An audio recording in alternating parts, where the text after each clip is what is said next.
Hello students, कैसे हैं आप सभी। द सफलता ऑनलाइन क्लासेस में आपका स्वागत है। जैसा कि आपको मालूम है कि मैंने यूजीसी नेट पॉलिटिकल साइंस के लिए फ्री ऑनलाइन यूट्यूब पे क्लासेस चला रखी है। तो आज इस वीडियो में हमारा टॉपिक रहेगा कि अरस्तु, जो कि राजनीति विज्ञान के फादर रहे हैं, पिता हैं, the father of political science. तो अरस्तु के नागरिकता संबंधी विचार यानी कि सिटीजनशिप, कि किस व्यक्ति को नागरिक बनाना है। लोकतंत्र में तो नागरिक बनाते ही हैं आमतौर पर, परंतु अरस्तु के अनुसार नागरिकता हर व्यक्ति को नहीं मिलनी चाहिए। उसके उन्होंने आधार बताए कि किसको मिलनी चाहिए, किसको नहीं मिलनी चाहिए, और नागरिकता मिलने का आधार क्या होना चाहिए। तो इसे चर्चा कर लेते हैं एक बार। इंपॉर्टेंट टॉपिक है। देखो, अरस्तु ने अपनी पुस्तक पॉलिटिक्स, इनकी पुस्तक का नाम पॉलिटिक्स है, आपको मालूम है। उसमें उसके भाग 3 में अरस्तु ने अपनी पुस्तक पॉलिटिक्स के भाग 3 में नागरिकता संबंधी विचारों की चर्चा करी है। अगली बात इन्होंने कहा कि किन व्यक्तियों को नागरिकता नहीं मिलनी चाहिए, या किस बेस पर नहीं मिलनी चाहिए, या कौन सा बेस है जिस पर नागरिकता नहीं मिलनी चाहिए। ऐसा कौन सा आधार है जिसपे किसी को नागरिक नहीं माना जाना चाहिए। इसमें 4 बेस बताए उन्होंने, जो कि आज लोकतांत्रिक प्रणाली में आज के समय में संभव नहीं है। ठीक है। पहला, जन्म के आधार पे, जिसने जन्म लिया उस देश में, उसको वहाँ का नागरिक नहीं माना जाए। दूसरा, निवास, जो वहाँ रहता है उसको वहाँ का नागरिक ना माना जाए। तीसरा, व्यापार, जो वहाँ बिजनेस करता है उसको वहाँ का नागरिक ना माना जाए। चौथा, अभियोग, जिस पर कोई केस हो रहा है उसको नागरिक ना माना जाए। इन 4 कारणों को से व्यक्ति को नागरिक ना माना जाए वहाँ का। ठीक है ना। अगला है कि नागरिकता किन को मिलनी चाहिए, किनको सिटीजनशिप मिलनी चाहिए। तो उन्होंने बोला कि जो लोग कानूनी और न्यायिक कार्य करते हैं, जो लोग विधायी कार्य करते हैं, उनको नागरिक मानना चाहिए। ठीक है ना।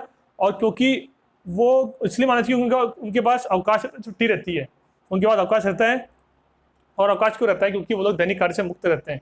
अब वो दैनिक कार्य से मुक्त इसलिए रहते हैं क्योंकि उनके पास में क्या है, संपत्ति और दास है। यानी कि जिसके पास जितनी संपत्ति दास होगा उसको नागरिकता अधिक मिलने के चांस होंगे, और जो अधिक विधायी और न्यायिक कार्य करेगा उसको नागरिकता का आधार होगा, उसको नागरिकता मिल जाएगी आराम से। आई बात समझ में। अगली बात कि किन किन व्यक्तियों को, किन किन मनुष्यों को, मानवों को नागरिकता नहीं देनी चाहिए। ठीक है ना। किनको नागरिकता नहीं देनी चाहिए? नंबर 1, वृद्ध, बड़े बूढ़े लोगों को नागरिक नहीं बनाना चाहिए। दूसरा, महिलाओं को नागरिकता नहीं देनी चाहिए। तीसरा, बच्चों, चिल्ड्रंस को भी, बच्चों को भी नागरिक नहीं बनाना चाहिए। चौथा, गुलाम दास को भी नागरिक नहीं बनाना चाहिए। पांचवा, सूदखोर, जो सूदखोर होता है ब्याज देने वाला, उसको भी नागरिक नहीं बनाना चाहिए। ठीक है। आई बात समझ में। तो ये अरस्तु के नागरिकता संबंधी विचार है। मैं फिर से दोबारा रिवीजन करता हूँ एक बार। Important topic. क्वेश्चन कैसे आएगा? देखो, क्वेश्चन आएगा कि अरस्तु की पुस्तक कौन सी है, ये पॉलिटिक्स के, अरस्तु की पुस्तक पॉलिटिक्स में से निम्नलिखित में से किस भाग में से नागरिकता संबंधी विचार बताए गए? तो भाग 3 में। ठीक है। अरस्तु ने नागरिकता का क्या आधार नहीं होता है, नागरिकता का आधार क्या होता है, किन्हें नागरिकता नहीं देनी चाहिए।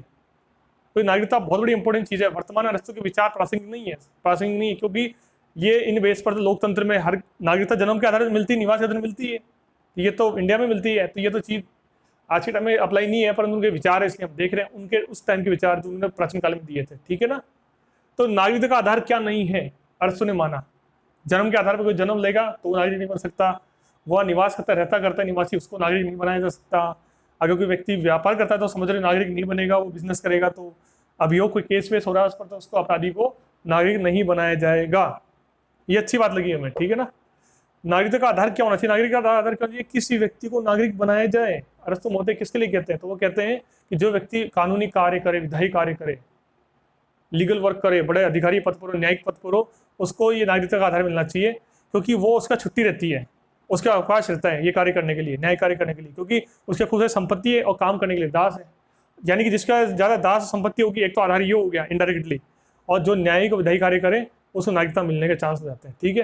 अब वो बोलते हैं नागरिक किसको नहीं बनाना चाहिए, कौन नागरिक बनने लायक है नहीं, कोई लोग मनुष्यों में। तो उन्होंने बोला एक बड़े बूढ़े लोग, वृद्ध लोग, एक वुमेन्स, महिलाओं को, स्त्रियों को कभी भी नागरिक नहीं बनाना चाहिए, ऐसा अरस्तु का मानना है। छोटे बच्चों को नागरिक नहीं बनाना चाहिए, उनको नागरिकता का मूल्य पता चलता। दास, गुलाम होते हैं, उन्हें उतनी बुद्धि नहीं होती नागरिकता बनने देने की, तो उनको नागरिक नहीं बनाना चाहिए दासों को। और सूदखोर जो ब्याज देते हैं वो भी अपने स्वार्थी लोग होते हैं, उनको भी नागरिक नहीं बनाना चाहिए। आई बात समझ में।